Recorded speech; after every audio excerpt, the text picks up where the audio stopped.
వాళ్ళు న్యాయస్థానం టు దేవస్థానం ఒక ప్రోగ్రాం పెట్టుకుంటే ఆ ప్రోగ్రాం జరగనీయకుండా చేయడం కోసం ఎక్కడ చూసినా అటాక్ చేసి నడి రోడ్లో కూర్చొని భోంచేశారు. చిన్న చిన్న సత్రాలు కానీ కమ్యూనిటీ హాల్స్ కానీ మ్యారేజ్ హాల్స్ ఇవ్వకపోతే రోడ్డు మీద మట్టిలో కూర్చొని భోంచేసిన సందర్భాలు అవన్నీ.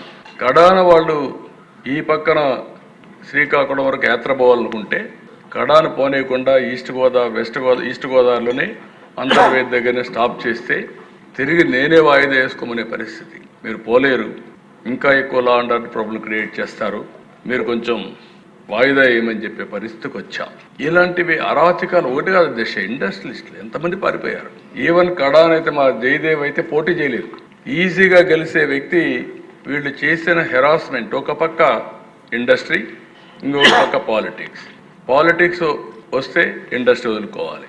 ఎన్నో సంవత్సరాలు కష్టపడి సాధించిన ఇండస్ట్రీని వదులుకోలేక కడాన నాకు ముందే చెప్పాడు నేను పోటీ చేయనండి అంటే, సరే ఎవరికి చెప్పొద్దు నువ్వు అనవసరంగా, అవసరమా ఆలోచి ధైర్యం అంటే లేదు సార్ ఇప్పుడు మా మీద ఆధారపడే ఉంది ఇండస్ట్రీ, ఇలాంటప్పుడు దెబ్బతింటే కరెక్ట్ కాదని చేసి చెప్పే పరిస్థితికి వచ్చా.